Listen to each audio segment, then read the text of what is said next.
Morning students, welcome back to the lecture. So our today's topic is micturition. So बेटा इससे पहले वाले topic हम सब कंप्लीट कर चुके हैं. आज ये हमारा लास्ट टॉपिक है, प्लस इसके साथ हम एक दो और छोटे छोटे टॉपिक्स कंप्लीट करेंगे और हमारा चैप्टर यहाँ पे हो जाएगा complete. So if we talk about micturition, micturition is it is the release of urine from urinary bladder through the urethra. Okay so हमें human excretory system already clear है. Okay so urinary bladder is a bag like structure जहाँ पे urine क्या रहता है, store रहता है. तो वॉलंटरली वॉलंटरली जब हमें अर्ज जो होती है तो यूरिनेट, हम क्या कर देते हैं, इसको बाहर रिलीज कर देते हैं through the urethra. So this process is called micturition and this micturition is voluntary process which is controlled by CNS. CNS is central nervous system. So हमारी बॉडी का जो सेंट्रल नर्वस सिस्टम है which includes brain and spinal cord, तो वो क्या करते हैं, हमारे यूरिनेशन और के प्रोसेस को कंट्रोल करते हैं. Okay so let us understand it through the diagram. So if I draw, for example, these are kidneys. Okay, so we know left kidney is slightly larger and is higher as compared to right kidney. Okay, so now if these are the kidneys and this is ureter, this is urinary bladder, and this is the opening called urethra. Okay, so if we label them, these are pair of kidneys, these are pair of ureter, this is a bag like urinary bladder, and this is the opening called urethra. Okay so बेटा क्या होता है कि हमारे urinary bladder में दो तरह के स्फिंक्टर्स होते हैं. एक स्फिंक्टर यहाँ प्रेजेंट होता है और एक स्फिंक्टर यहाँ पे प्रेजेंट होता है. This sphincter is called internal sphincter. Okay and this sphincter is external sphincter. ये स्फिंक्टर जो है ये ओपन होते हैं तभी क्या है, जो यूरिन है वो रिलीज होता है. नाउ जो ये इंटरनल स्फिंक्टर है, this internal sphincter is under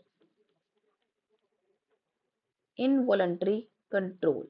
okay internal sphincter का रिलैक्स होना या कॉन्ट्रैक्ट होना हमेशा इनवॉलंटरी कंट्रोल के अंडर होता है and external sphincter is under voluntary control.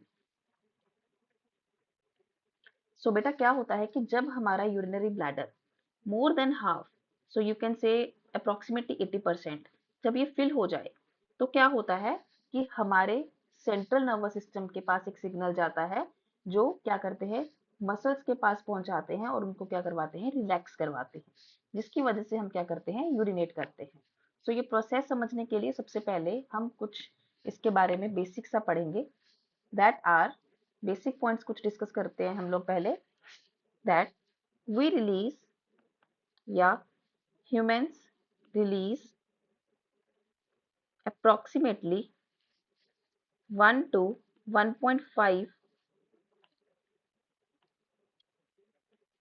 liter of urine per day.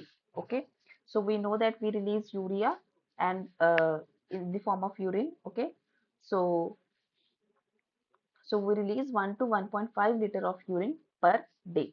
Okay, and it is pale yellow in color. So color of our urine is pale yellow, and it is because of pale yellow colour किसकी वजह से आता है? क्योंकि कोई ना कोई pigment यहाँ पे हो गया, and that pigment is called urochrome. Okay, due to the presence of urochrome pigment, our urine is pale yellow in color. Not only this, जो यूरिन है वो क्या होगा? स्लाइटली एसिडिक होगा, और इसकी पीएच कितनी होगी? Approximately 6. So our urine is having pH of 6, and it also have a characteristic odor.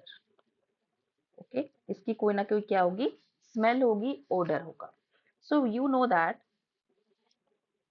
कि यूरिन में ऐसा कौन सा नाइट्रोजनस वेस्ट है जो हम रिलीज करते हैं? Is it ammonia, is it urea, or it is uric acid? So we know that humans release urea. So urine में जो यूरिया है, यूरिया वो कितना रिलीज होता है?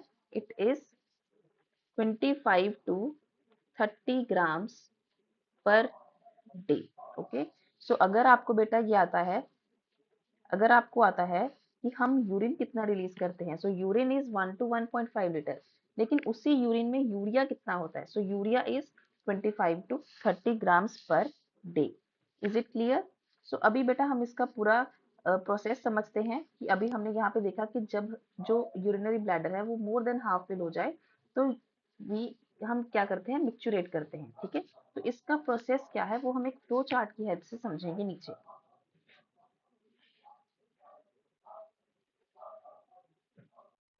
Our urinary bladder has some stretch receptors. Okay, so अभी हमने पढ़े इंटरनल एंड एक्सटर्नल. सो हमारे यूरिनरी ब्लैडर के पास कुछ स्ट्रेच रिसेप्टर्स होते हैं जो क्या करते हैं कि जब यूरिनरी ब्लैडर हमारा मोर देन हाफ फिल हो जाता है तो क्या होता है? यूरिनरी ब्लैडर उन स्ट्रेच रिसेप्टर्स की मदद से सिग्नल पहुंचाता है. कहाँ पे? सेंट्रल नर्वस सिस्टम के पास, सीएनएस के पास. तो यूरिनरी ब्लैडर से सेंट्रल नर्वस सिस्टम तक मैसेज कौन पहुंचाएगा? Sensory neurons. Okay, this we all know that. Okay, so central nervous system क्या करेगा? अब यहाँ से जो मैसेज लेके आएगी न्यूरॉन, वो उसका नाम क्या होगा? Motor neuron. ओके, सो मोटर न्यूरॉन का काम होता है सेंट्रल नर्वस से सिग्नल लेके आने का. So motor neuron क्या करेगा? It will act on smooth muscles of urinary bladder.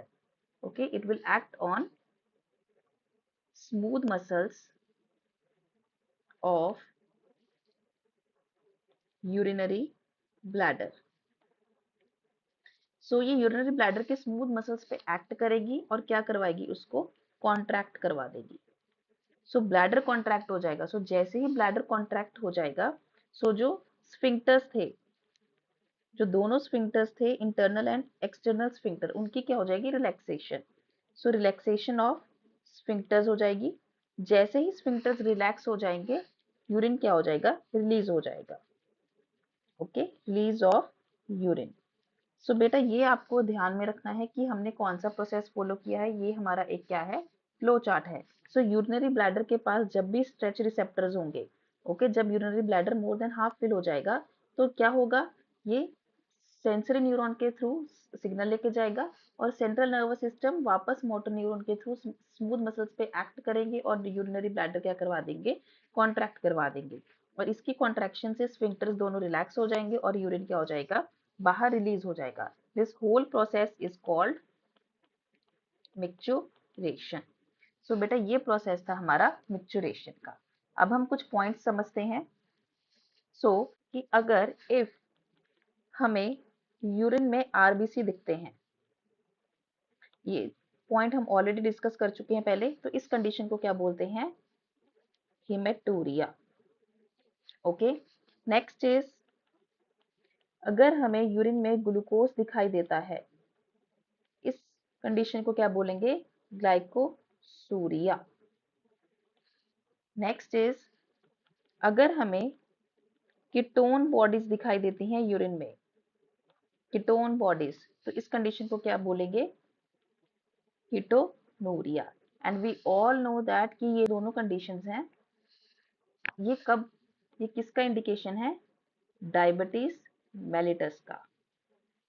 Okay, ये इंडिकेट करता है, ये सिम्टम्स हैं कि शायद इंसान को क्या हो सकता है, डायबिटीज मेलिटस नाम की एक प्रॉब्लम हो सकती है।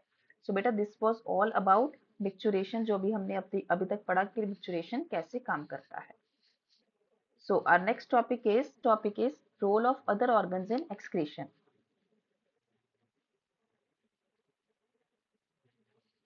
सो if we talk about this, so बेटा इस टॉपिक में हम लोग पढ़ने वाले हैं कि एक्सेप्ट किडनीज और क्या क्या ऐसे हमारी बॉडी के ऑर्गन्स हैं जो एक्सक्रीशन में रोल प्ले करते हैं। So in front of you you have lungs, liver and one is skin. Okay, so बेटा अगर हम लंग्स की बात करें, ठीक है, अगर हम लंग्स की बात करते हैं तो lungs are very important organs of our body. And lungs से हम क्या रिलीज करते हैं, कौन सी गैस है जो हम रिलीज करते हैं, that is carbon dioxide. Okay, CO2 gas है जो हम रिलीज करते हैं। और क्या रिलीज करते हैं लंग्स से, water. So according to your NCERT आपको डाटा याद रखना है कि कार्बन डाइऑक्साइड कितनी रिलीज करते हैं हम, इट इज 200 मिलीलीटर पर मिनट। ओके, एक मिनट में 200 मिलीलीटर ऑफ कार्बन डाइऑक्साइड हम रिलीज करते हैं through the lungs. And water के कुछ मॉलिक्यूल्स हैं, कुछ कुछ मॉलिक्यूल कुछ कुछ क्या है, वाटर भी है जो हम थ्रू दी लंग्स एक्सक्रीट करते हैं, ठीक है, या कह दो आप रिलीज करते हैं। Next is if we talk about liver. So अगर हम लीवर की बात करते हैं तो लीवर में बेटा कुछ सब्सटेंसेस होते हैं, bile containing substances. So you all have heard about this in digestion chapter. So कुछ बाइल कंटेनिंग सब्सटेंसेस होते हैं लाइक बिलीरुबिन, बिलीवर्डिन। ओके, इसके अलावा कोलेस्ट्रॉल,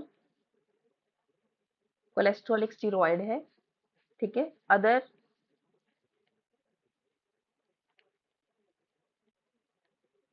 अदर स्टीरॉयड हॉर्मोन्स, कुछ ड्रग्स हैं, ठीक है। ये सारी चीजें, इनका भी क्या होता है, एक्सक्रीशन होता है थ्रू दी लिवर। बिलीरुबिन और बिलीवर्डिन को आपको पता होना चाहिए, बिलीरुबिन और बिलीवर्डिन कुछ इस तरह के बाइल पिगमेंट हैं। अगर ये हमारे यूरिन में दिखने लगे तो हम क्या कहते हैं कि ये किसका सिम्टम्स हो जाती हैं, जॉन्डिस का। Okay, these are the symptoms of jaundice. अगर इनकी क्वांटिटी है, अगर वो हमें कहाँ पे मिलती है, यूरिन में मिलती है तो। Is it clear? Next is skin. So if we talk about skin, so skin के पास बेटा दो तरह के हमारे स्किन में ग्लैंड्स होते हैं, you all know that.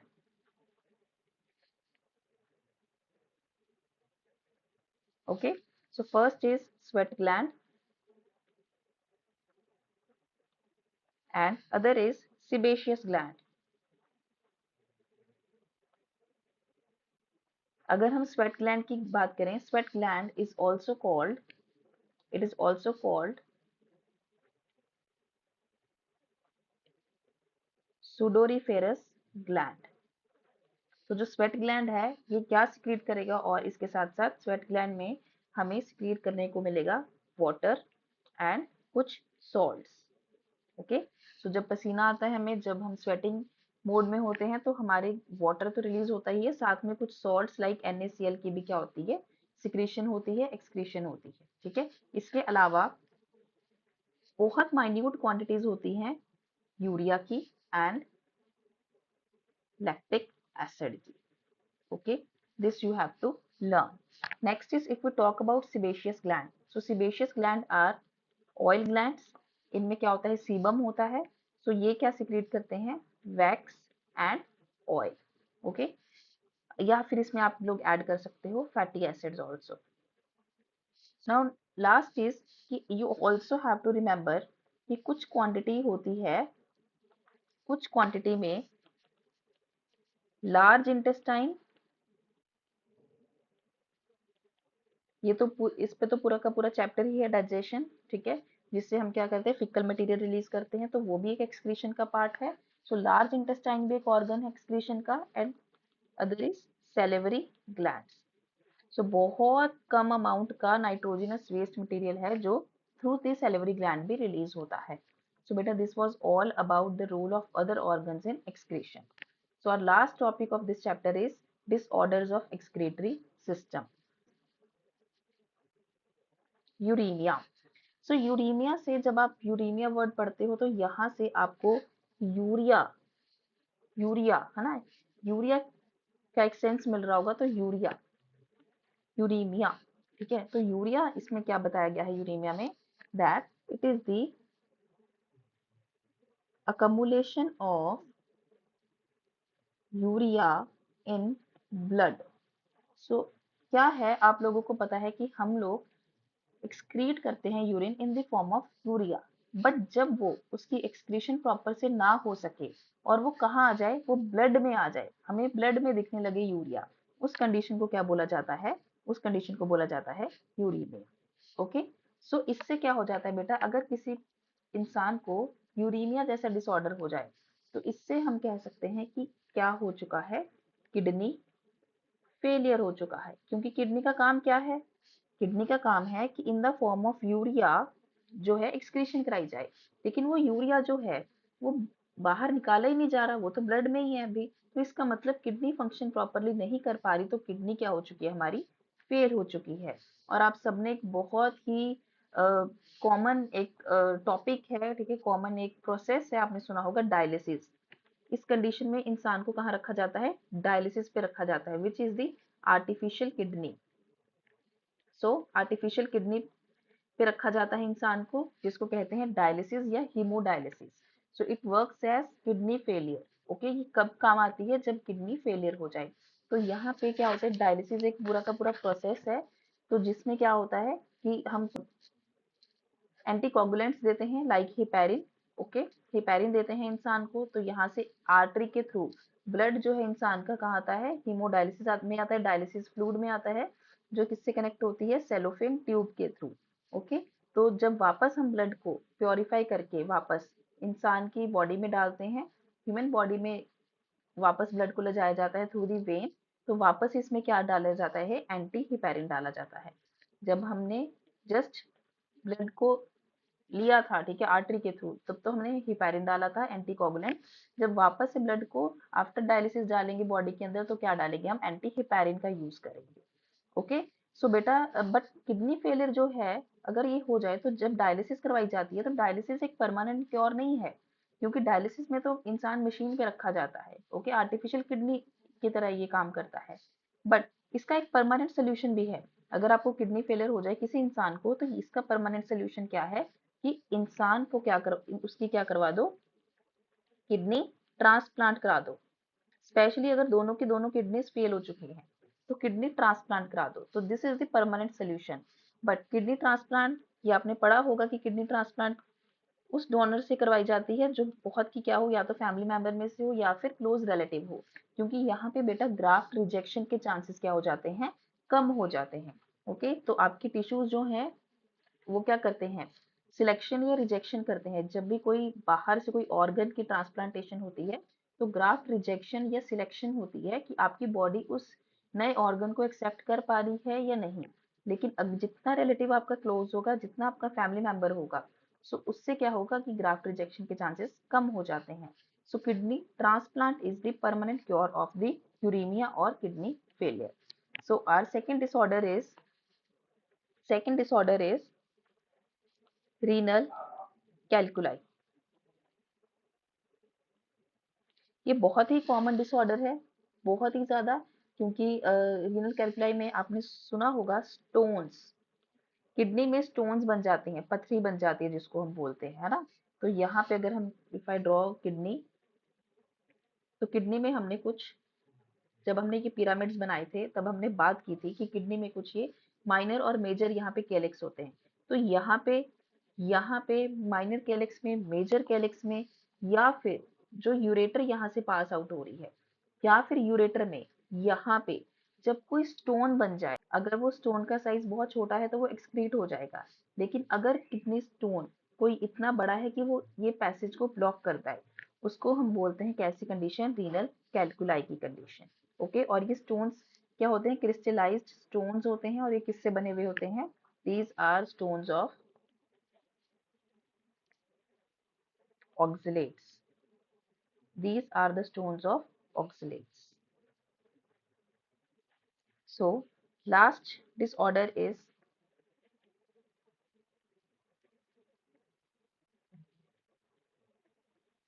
Glomerulonephritis. Okay, so glomerulonephritis, glomerulo, glomerulo मतलब ग्लोमेरुलस। ओके, सो ग्लोमेरुलस में क्या हो जाती है जब इन्फ्लामेशन हो जाती है, इन्फ्लामेशन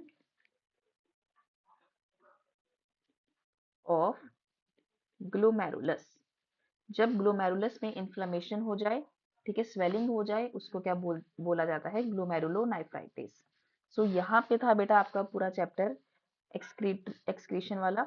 ओके, आई होप कि आप सबको क्लियर होगा। सो विद दिस हमारा चैप्टर यहाँ पे क्या होता है, खत्म होता है। I hope you like the lecture. आपको कोई भी डाउट है, you can comment me in comment box. Thank you.